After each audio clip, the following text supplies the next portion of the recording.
Despite the rapid progression of the internet, mobile phones, and social media, television consumption still dominates young adults' media use. A study done by the U.S. Bureau of Labor Statistics found that adults 18 to 24 years old spend an average of 2 to 4 hours consuming television a day. Given this phenomenon, our consumption of television can have an indirect effect on how we see ourselves and how we see the world. Although television is an enjoyable form of media many consume, our research shows that there is a lack of diverse representation of women in television, specifically LGBTQ+ women, women of color, and women who do not fit the ideal body standard. This can have adverse effects on viewers and contribute to inaccurate societal ideals. To look at these effects, we will ask questions related to representation in TV to 3 young adult women. The first question is,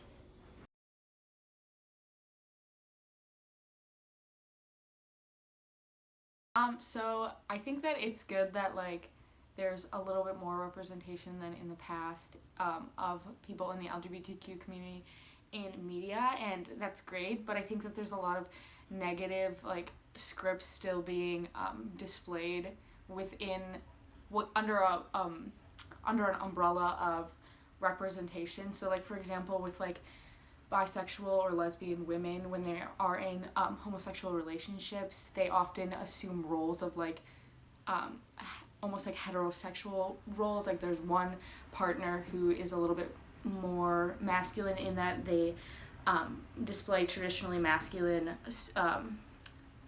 characteristics, and then there's the other one who's a little bit more feminine. So that so it still represents heterosexual couples, and I think that's damaging to me because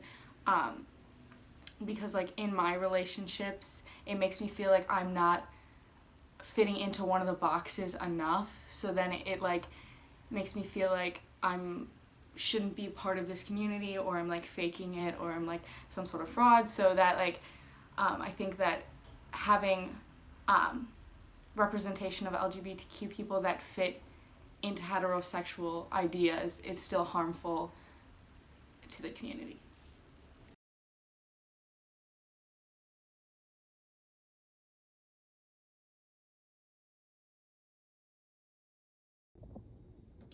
One show where this comes to mind for me is The Office.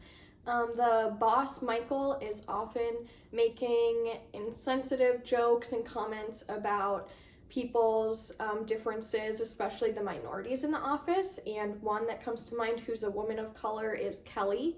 And he will often make comments about the color of her skin or different things related to her culture. And it's always quite obvious with his jokes where some people watching it would recognize that and see how blatantly offensive it is.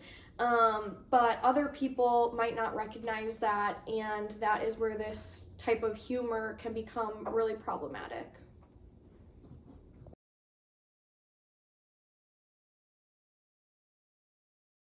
So I don't feel like the depiction of women's bodies on TV is super diverse. I feel like when it is diverse, it is just kind of their whole personality trait is just being a bigger person or a plus size person, and it becomes intertwined with their personality instead of just they happen to be a bigger person. So I feel like that's kind of negatively impact because it kind of tells people that are bigger that it is so entwined in their personality. At least it's how it's represented on TV.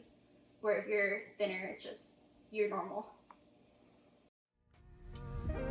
As we have observed throughout our interviews, it is clear that the portrayals of women in television have an effect on how women view and feel about themselves and others.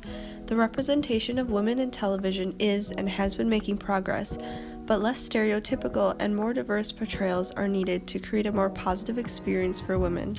We hope that we can continue to create awareness and make progress in these areas now and in the future.